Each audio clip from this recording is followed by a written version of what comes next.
Hey friends, today we're in the studio with an absolute stud, Craig Heger, and he's a fellow Michigander. That's right. So a couple things about Craig.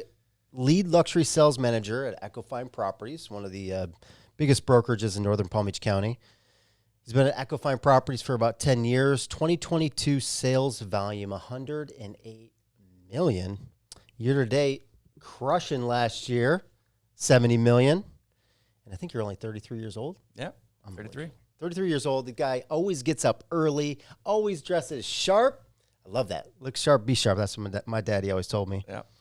And he's working with developers. He's doing a lot of cool things, innovative, young, going after it. And today we're going to unpack all of that. So, Craig, thank you so much for showing up, man. Yeah, man. Thank you for having me. Absolutely. You know, what I love about you, too, is you're not just a solid agent. You're a good person. You have great character. But you're a father. Yep. To a brand new baby boy, Hudson. Yep. And a devoted husband as well. So, got a lot of respect for you, man. Thank you. I appreciate that. Yeah, absolutely. So, tell me about your story. How'd you get into real estate and your journey so far? So my entry into real estate was by accident. I moved from Michigan at my sister's request. So I graduated up there. My degree was in corporate finance and figured out that I didn't want to work in Detroit, like where all the major financial areas were. Yep. So my sister was in downtown West Palm, kept bugging me to come down. I made a trip down to West Palm where I've never been before and fell in love driving over Okeechobee, and then you see like Wells Fargo and like all the big buildings there and the water and the palm trees. And I was like, wow, this is cool. So went back up to Michigan and just said, I'm going to make the jump down there, and knew nobody down here besides her. So her and I got a townhouse, a rental at, there's a rental community called Miraflores, which is directly across the street from the Gardens Mall. We rented a little townhouse there. And my first job down here was actually working as a server at Mirasol Country Club. And that's not what I wanted to do. My sister is my best friend, and she just started applying for jobs for me without me knowing. So one day I got a phone call from a bigger broker in the area saying, I want to interview you. And I was like, huh? Like, who are you and what is this?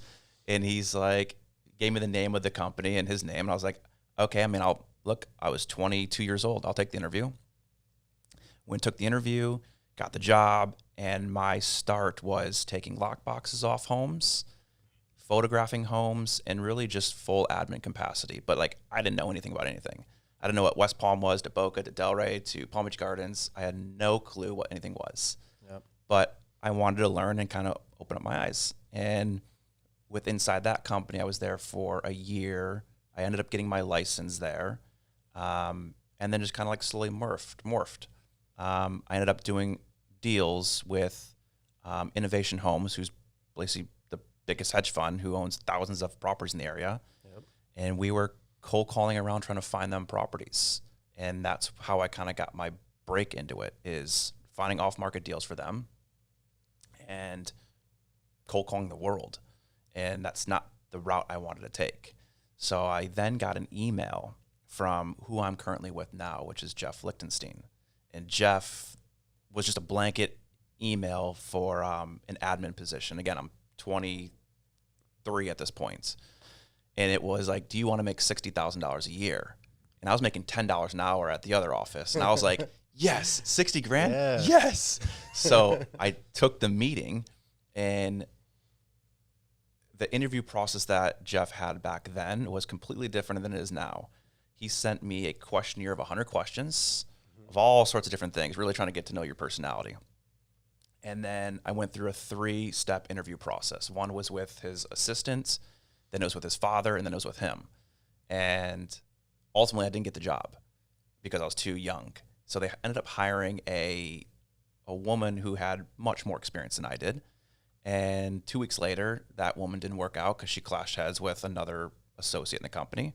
And I got a call back 2 weeks later, and he's like, do you want the job? And I was like, yes, hell yes.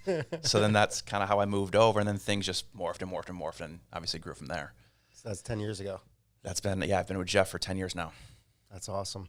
You know, I always go back to that, the Gary Vee. Gary Vee always talks about how, like, listen, if you want to get great at something, go work for one of the best. Yep. And even if you have to work for free for a year, just like learn it, be a sponge. Totally. Like have them mentor you. So, and that's what I love about like with your position with Jeff. Why don't you talk about that mentorship real quick? Yeah. So like Jeff is, if you know him, Jeff is one of the biggest brokers in the area, and he's been a monster for 20 years. Yep. So I was lucky enough to join Jeff when our company was just starting to grow. So when I jumped in, we were 4 or 5 people. Now we're over 100. So at that time, when I was 23, Jeff was doing everything like a maniac, doing all the listing presentations, all the negotiations, anything and everything. And my job at that point in time was strictly admin. Do the write-ups, make sure the seller knows when the photos are happening, make sure all the toiletries are off the counters, that type of stuff, coordinating the photographers. Yep. Just making sure everything was nice and smooth for him. I would also show the property, and my job was to, Jeff had a series of questions that he wanted me to extract out of the people, which would help him for his negotiations.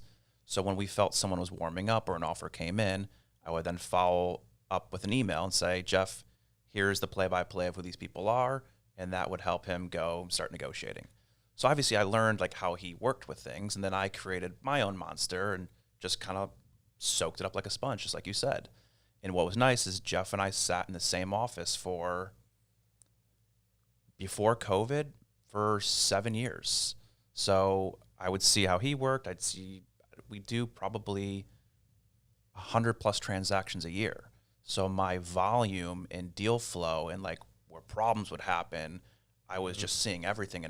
Right. So I could handle any problem now. And that's kind of like where I just learned it from him. And now what we're doing is Jeff's building a massive brokerage and I'm running all sales. So all sales, all listings, basically funnel through me now. But that was all learned because I had such a massive deal flow through Jeff and watching everything grow. So it's been really cool. It's like getting a doctorate degree in negotiating like that. That's what we say. Like if you want to come, we have like Jeff and I have our own personal team. So we now have 3 or 4 people that work directly with us.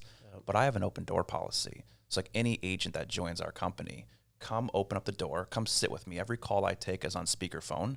If I'm talking to an inspector, an appraiser, clients, buyers, agents, whatever it is, whatever I'm working on, you're going to hear how I'm kind of like navigating around the situation. And what happened is we had 2 guys that joined us. Both were brand new, never knew anything about real estate. But it's like, it's a running joke inside the company is you'll get an Ivy League education. Yep. Just come sit in the office. I'm a lunatic. I sit in the office every single day. I just feel like I work better there. Yep. So why not come and listen to see how someone's doing deals? It's just like that. You get that free education and you're going to see like volume happening. I mean, it's massive. I was just talking about that the other day with a client about that, the whole work from home. And it's like with agents, a lot of times the agents always like, hey, I want to get into real estate. It's so cool. I can work from home and make my own schedule and all of this. But like with work from home, like you don't learn like you would learn in an office. Yeah.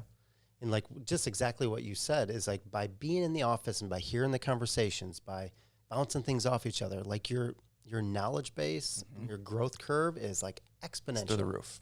Like when COVID happened, Jeff sent out messages to the entire company, as everyone was, saying, don't go to work, don't go in the office, stay at home.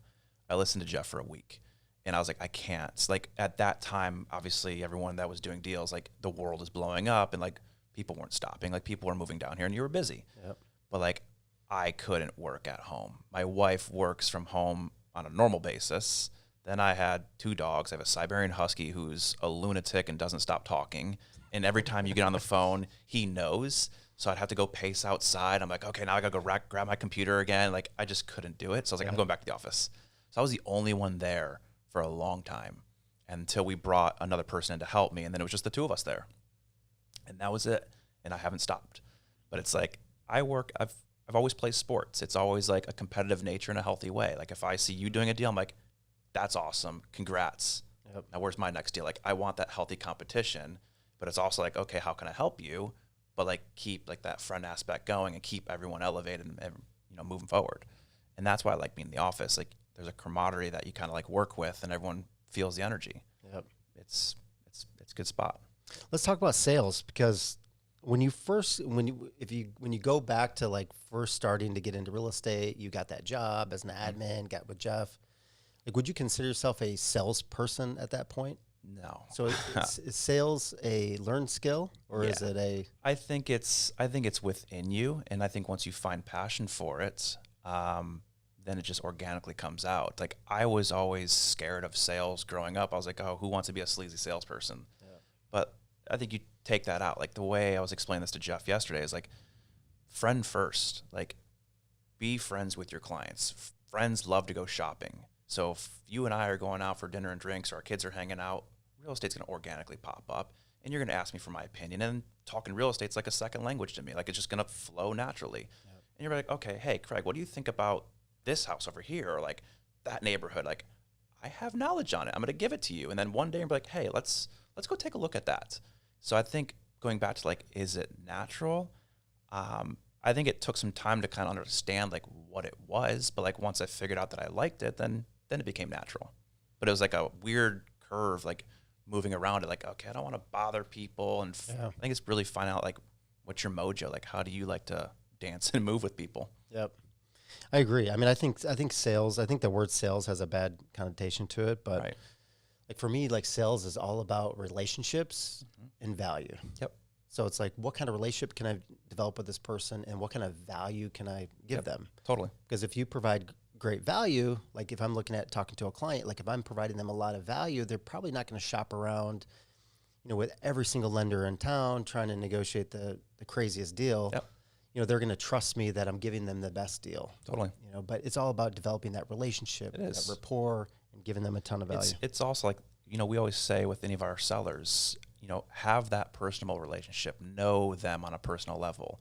If we just have a relationship texting on the phone, I'm easy to get fired. Yeah. Like, there is no relationship. So go out to lunch with them, like hang out with them, like understand who they are as a person. And at that point, I think if a problem ever occurs, like it's not going to be as big of a deal. Like there's a good value bond there.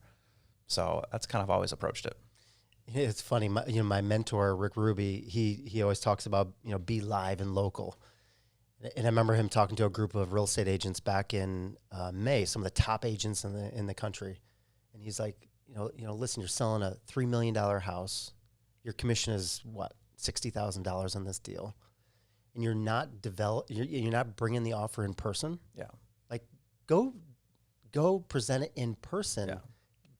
Yeah. Talk to them, get the relationship. The more we can be face to face, especially like in this market, I think the better that we're going to do. When we have a tough client here, like where if a client's shopping us, with every lender in town, or maybe they're just being difficult, we'll invite them into the office. Totally. Because once you can create relationship with them, break everything down, make sure they understand everything, make sure you're giving them a lot of value, then it's too easy for people nowadays. Information's too readily available. We're a commodity.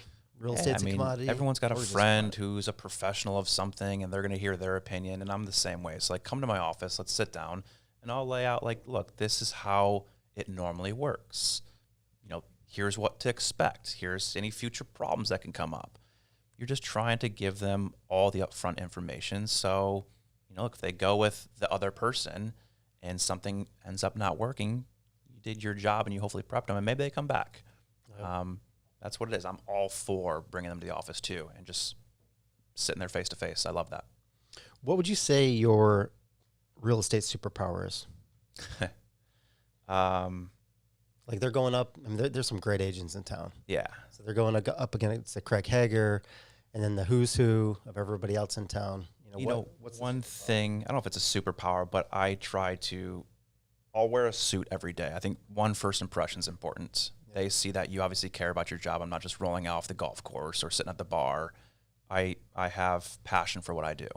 I think passion and loyalty is two things. And then having the knowledge base and then giving value, like you said.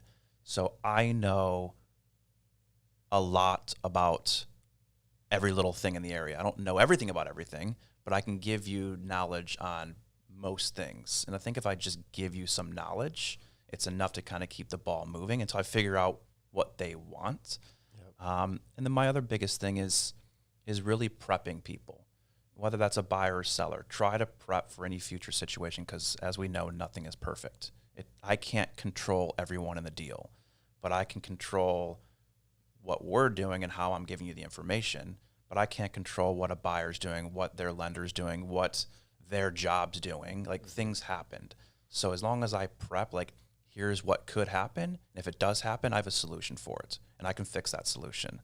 So it's just keeping your emotions and your everything in check. Like, we, as brokers, a lot of the new brokers, they want their deals to close more than the clients want them to close. Right.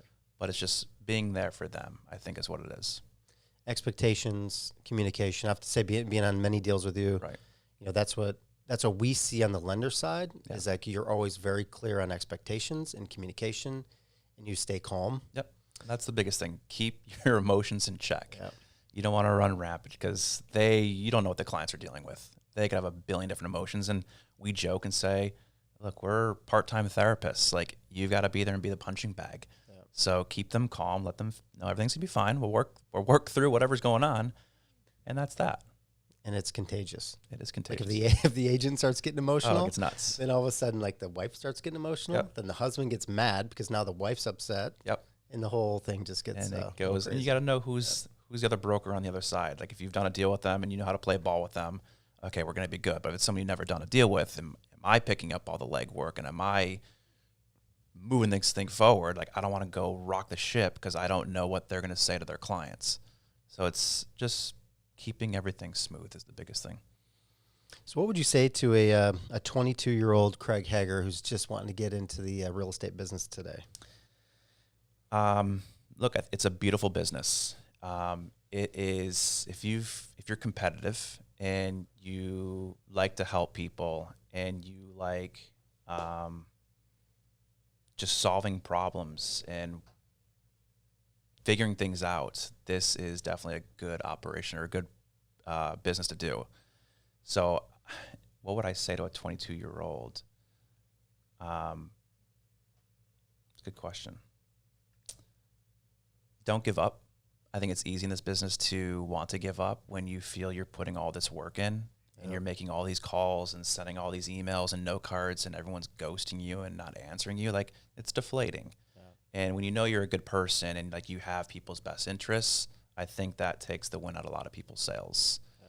But what happens is a lot of deals that I have in play now, these are deals that I put work in 2 years ago. And the more balls I throw in the air, the more balls I start to catch now, and the more balls that are dropping, I'm okay with because I have so many other balls in the air. Right. So it's just stay positive and keep moving forward. And look, we joke and say, like, you do the work will take care of you. Like, that's the best saying. So that's, I think, important. Like, don't get discouraged. Just keep moving forward. If you know real estate's what you want to do, it's a great business. It's demanding, but it's great. 100% agree. I say the same thing to people who want to get into lending. You know, you have to give it like many years of your life. You know, it's the long game. Yeah. You know, you're not going to wake up in your first year make, 100,000 plus. No. It's just not going to happen. No. I mean, does it happen on a very rare occasion? Yeah. Maybe. If you've got a deep, Rolodex of family and friends that are incredibly wealthy, but like if you're coming here brand new and you know nobody, you're going to be grinding. And you're building that pipeline, and that pipeline takes a while to morph. And it's because you got to build a friendship. Like, you don't know what someone's doing. Like, job transfer, interest rates are too high. Like, everyone's sitting on the sidelines. Like, what are they waiting for? Yep. Like, you're there to kind of like smooth things over and say, hey, like, interest rates dropped this, or like the stock market's booming, like whatever's going on. Yep. Just kind of keep a pulse in the market. And I'd also say, I mean, just from your story, is like find a mentor. Yeah, 100%. I'd say I'm the biggest advocate of that. Go find someone and shadow them. Work for free. Listen to them. If you really have interest in doing that, 100% do it. It's a free education. You can't learn in school what you learn in the real world. Yep. As I'm working through deals with different clients and lenders and inspectors, like there's so many problems and emotions that start to blow up. And watching someone kind of keep everything calm and moving through situations and negotiations is invaluable. 100%. Well, let's pivot a little bit and let's talk a little bit about Palm Beach County luxury real estate. northern Palm Beach County, and I know you have a few projects going on, but just in general, like what is the current state? So we're right now in July 2023. You know, everybody's been saying, hey, the market's going to crash. You know, rates are high, like all the doom and gloom of the news. Yep. So what's going on in luxury real estate? So luxury real estate, what would you say, over $1 million? It's over $1 million, yeah. So over $1 million, like what's the current state of affairs? You know, us personally right now, as a company, we have a lot going on. So our July numbers, we have $40 million currently pending. Our average price probably is over $1 million at this point. So maybe if we say luxury, okay, maybe it's called $2 million because right now I feel like everything's so high. Yeah. But things are moving to a certain extent. They're not flying off the shelves like they were during COVID, obviously. I think people are being cautious. People are watching the market for their own reasons. But I can tell you in our higher end stuff, 4 million, 5 million, 6 million, 7 million, like there's buyers out there. People are spending money, but people are also negotiating. Or they're throwing out lowball offers and they're making the sellers wait. So then you're having to see the sellers kind of play ball in a different way that they weren't used to. So I think it's just obviously going through the emotions and trying to figure out, okay, like I don't have all the chips in the deck anymore. Like I've got to play ball. So there's deals happening out there. It's taking a little bit longer on certain things. Are you seeing values decrease in the luxury space? Depending on what the house is, you know, if it's new construction, it's still, you know, relatively in demand. If we're trying to achieve a massive price per square foot, then obviously I think there's a sticker shock for some people. But for the most part, a lot of these guys that are spending that type of dollar are still cash purchasers. If their companies are still moving here on a full-time basis, we obviously know there's a need for them to buy. But if they're just looking for a second home, then I think they're kind of holding off a little bit right now. But it's the higher end. If it's a move-in ready home, I think there's still demand for it, especially on the water, especially nice homes and country clubs, and just new construction, because we don't really have a whole ton of new construction in our area. Everything's built out neighborhood-wise. So right now you're seeing a lot of teardowns. Big, beautiful home is built up now. That's whether it's a landlocked house on the water. And then we've got a couple small little pockets of, you know, neighborhoods left. But if you want to be east, otherwise you're going west or you're going north. So in this market, people are looking for like fully renovated or new construction. I think so. I mean, I think just people are being cautious. So if something's a high number and it needs another $400,000, people know that, okay, the contractors are busy. They're going to charge an arm and a leg. If they're getting a mortgage, they're trying to factor that. We all know there's an insurance problem.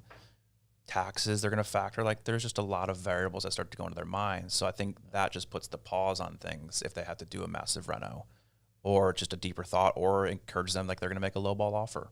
And then it's back to like what the brokers had to deal with pre-COVID. We're like, okay, now we're playing like this long game of tennis. We're going back and forth, and how can you and I work together to like get this done? It's not like I just put something on and all of a sudden like you're giving me an offer 10% over asking and money was free. Like that's not happening anymore. Right. So like the best thing is like work with the broker and find a win for everyone. Like, something in there can be worked out. If somebody's looking to sell their property, you know, say they live in like a Bay Hill, for example, you know, where homes range anywhere from like $1 million to a couple million. Right. But say they've been living there 10 years. Would your advice to them be, hey, listen, remodel your house first and then sell it, and then stage it, move out, sell it? Yep. Or sell it as is? Like, what's your advice on that?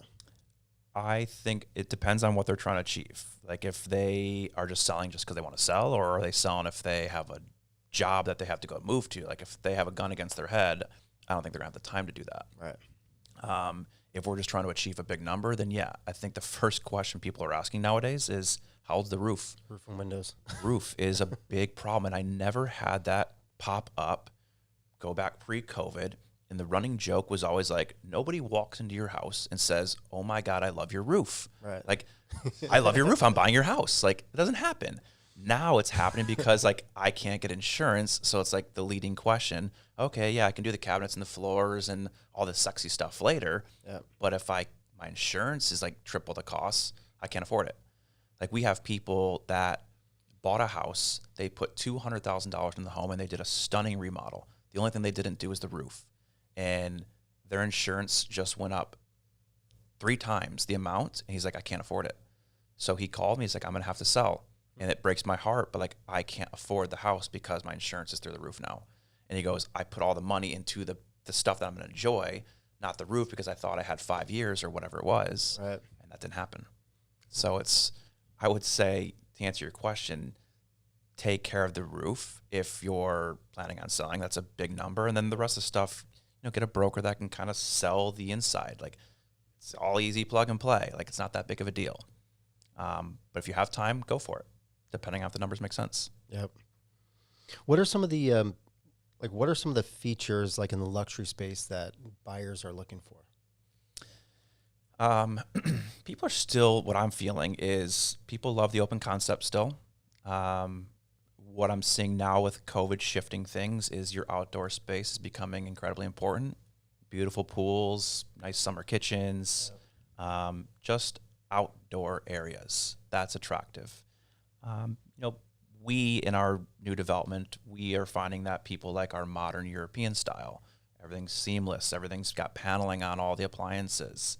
High-end appliances people like. You're starting to see your flooring. A lot of people coming from the north do find appreciation in wood. So having that warmth through the home is attractive.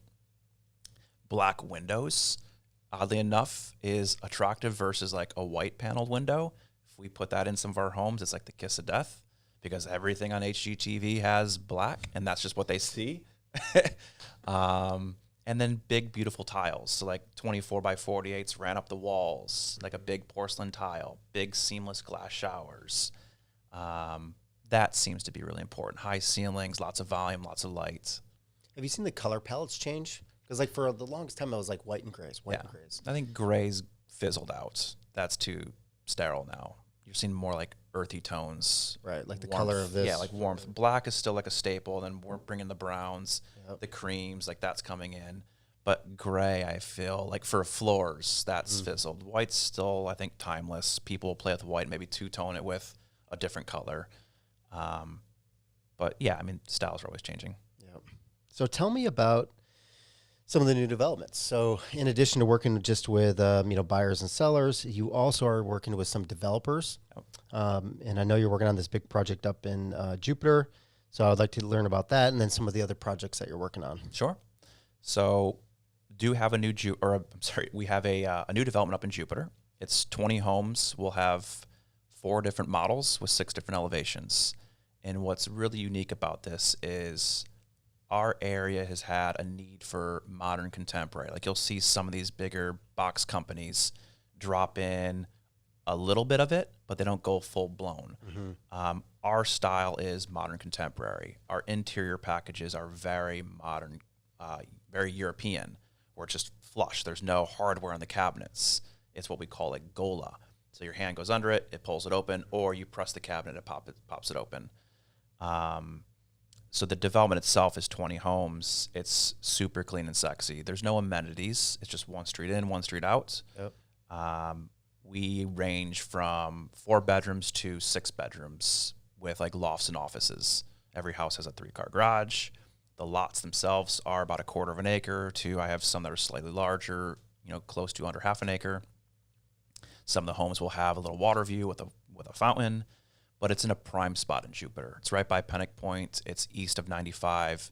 It's really on Central and Indiantown Road, which is a primo street in the area. But they're finally coming together, and my models will officially be done in about 4 weeks. So we're just doing all the landscaping right now. The problem that the problem with buyers is they can't understand visually what something's going to look like. When it's just dirt, they have no clue what they're looking at. So when things are grassed and treed and have heavy bushes in, like, okay, yeah, this is clean and sexy. So the houses are all being cleaned up. They're going to furnish them out, stage them, and then I'll be sitting there as like a normal sales center. So I'd love everyone to come by and look at it. Nice. Yeah, I can't wait to check that out. How many are, so out of the 20, how many are pre-sold right now? We pre-sold 5, and we're releasing a new model, which was the 4th model, and we're starting 3 more quick delivery homes on top of the 3 homes I already have built, which are like my model homes essentially. So that way we have different phases. If someone doesn't want to wait, 12 months from today, they at least have something up in the air, and then they can kind of come and sit with me and go through the designs of floors and cabinets, etc. Nice. Now, when you say like modern, contemporary, are these have pitched roofs or they're flat roofs? I have variations of both. So I have a modern flat roof, and then we have a variation of what I call the contemporary, the pitched roofs, but our tiles are like the slate flat concrete tiles. And we'll do like a dark gray or like a black, which is trending obviously right now. But that's when I go like modern European, it really kind of flows into the inside too. Like our cabinets are just clean, sexy. It just built in perfectly. And then our tile selections are huge. They're 24 by 48s. We have some 48 by 48s, smaller if they want to do that. And what was also a cool feature is we don't charge upgrades. So I don't care if you want wood or tile. Everything's standard Sub-Zero Wolf appliances. And the unique thing, the only things that we're charging upgrades on is if you want a pool, a gas, or summer kitchen. The rest is just pick the colors. Cool. Because these guys are building massive homes everywhere. Like we're in that $4 to $6 million space. So we're bringing all of our materials to the developments. And that's why we're able to do what we're doing. Yeah, that was my next question. So the price points in there? We're between 2 and probably 3.4 million. Okay, nice. What other projects are you working on? So besides the development, we have 9 other homes at various phases of permitting, design phases, and then construction. So that ranges from homes in Steeplechase, Horseshoe Acres, Frenchman's Creek, some new builds up in Juneau close to the water. We have another big home going up on close to Donald Ross and the waterways over there. And then we'll have another one going up on Pennock Point. So different product for everyone, whether you're a country club person, whether you want to be on the waterway, or maybe you want like a big piece of land for the kids, put a separate ancillary structure out there, put a tennis court, put a pickleball court. Like we've got a lot for everyone.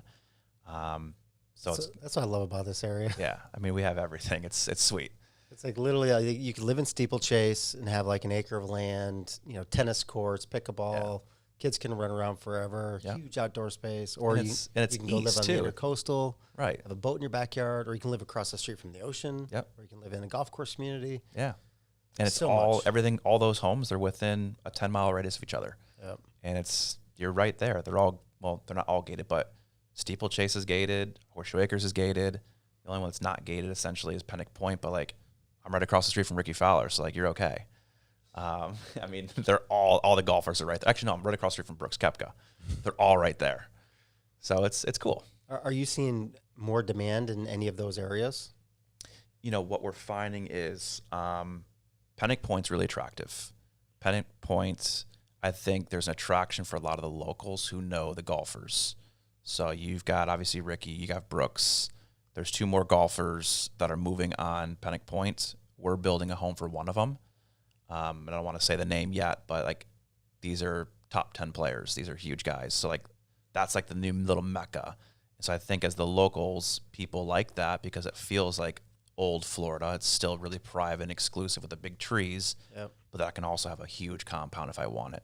And then I'm, near Guanabanas and Utiki and like the hot spots for Jupiter, but I'm also close to everything else if I have to go down south. Right. So it's cool. Nice. What a great spot to live. What are the homes going for on Pennock Point right now? Landlocked homes are, for us, you're seeing mid-4s to mid-5s.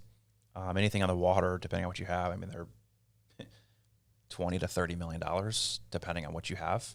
I mean, it's funny money. It's funny. I was reading this. I was reading an article this morning, and it caught my attention because it says the top 5 states to invest in for real estate that you should invest in now before the market turns and gets hot. So I'm reading through it, and it lists all these states, but not Florida. But at the end, it has a whole paragraph that says we intentionally left Florida out because so-and-so expert says that Florida is oversaturated right now. Interesting. You should not buy in Florida. What are your thoughts to that? I mean, it's blown up. I think our demographics have changed. So I think what I've felt from me personally is all the clients we're working with are young professionals that are moving here from the Northeast or from the West. Yep. That's a little bit different than we're used to. Like, we've always had a very seasonal market. You know, it runs hot through, call it December through May, and then people go up north, and then people start to vacation like they are now. Like, everyone and their mother right now is in Italy. Yeah. But like, deals are still happening right now. And I think a lot of that is like the young families are coming here. Our private schools have massive waiting lists. We didn't have that before. It's like, that might be an issue. But it's just different. I think the money is totally different. These are full-time people here. So I think it can kind of keep running. I don't see it, at least for me. I mean, it's cool. It's neutral, but deals are still happening. I think part of that, like we were talking earlier, is there's not a lot of product. We're not building skyscraper after skyscraper after skyscraper where things are just going to like bottom out, and there's not a whole lot of inventory. So there's some things that we're watching on that, but I think it's fine. Yeah, I agree. I mean, I remember when I got into the business 20 years ago, it was always the snowbirds. Mm-hmm. It's like in season, like it's super packed, the roads are packed. You know, the people come down here 3-4 months, then they go home. Right.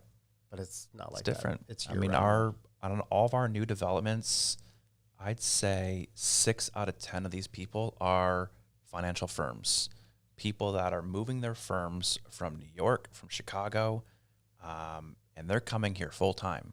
And with that, they're bringing 50 more employees. Like, I had a company 2 years ago. They brought 50 people to Palm Beach Gardens. The lowest guy on the totem pole was probably 40 years old, but their budget was $1.7 million. That's a big budget, and that's a lot of young people coming here on a full-time basis. It's just not, they're not seasonal. Like, they're picking up their families and they're moving them. Yep. So, you know, it was funny when COVID was going on, I would get letters. Like, you've seen letters where families would write, like, please sell to me, and, you know, they give like a love story. Mm-hmm. A lot of the letters we were getting were, please sell to a local.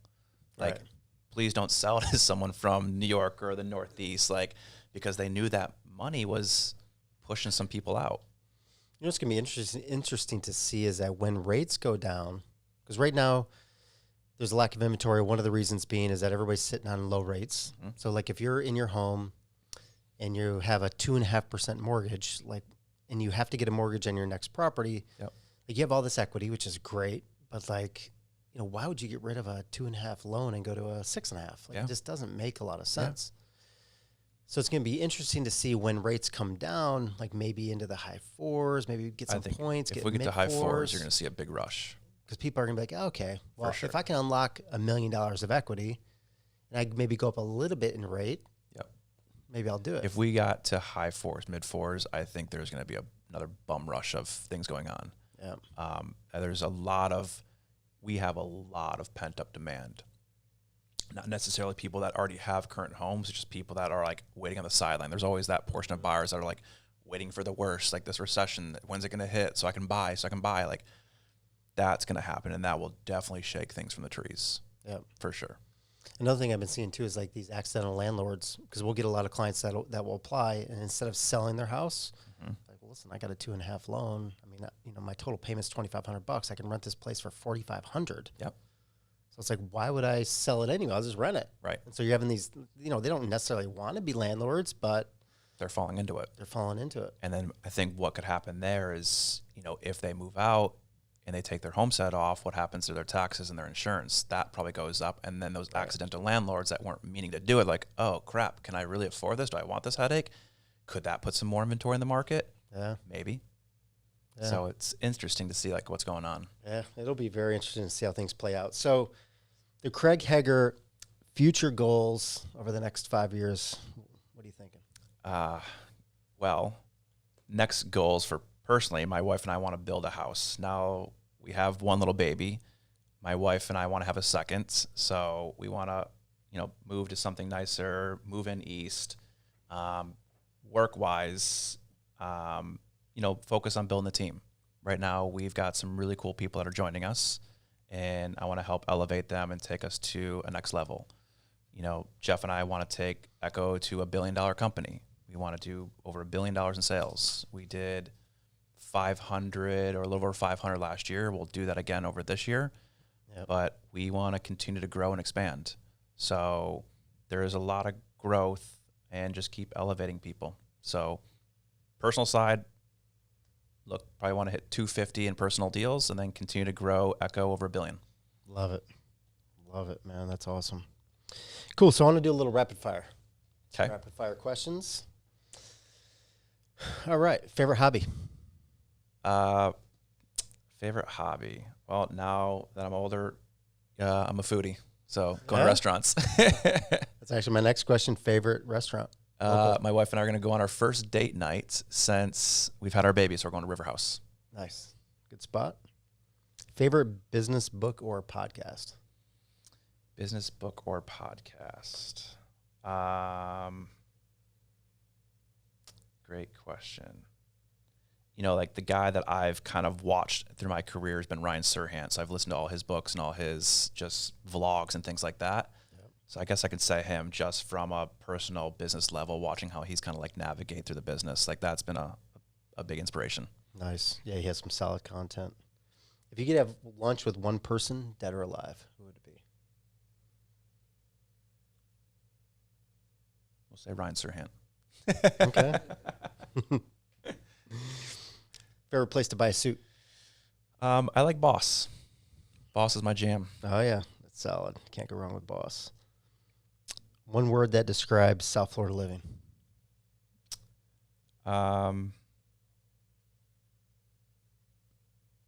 It's relaxing. All right. Best business advice you ever got? Show passion and have loyalty, I think. Nice. I love it. And housing market crystal ball prediction for end of this year. Are we up? Are we down? Are we flat? Right now, as it stands, I think we're up a little bit, at least our company. The market itself, I think, is down, but company-wide, we're up a little bit. So I think things will continue to kind of run neutral for the time being until we see what shakes out. Yep. So probably neutral. Okay, cool. Well, Craig, man, I mean, this has been good just to get to know you a little bit better and to talk about real estate. So much respect for you, man. I mean, you're just killing it. Thanks, man. And I just love how you approach the business and how you approach sales and relationships. And to see your growth over the years, I've known you a long time. It's just awesome. Thanks, I love to see people doing well, and you got a beautiful family now. So thank you. And the world is your oyster. I love it. So thanks for coming on today. Appreciate it, buddy. Cool. Thank you. So.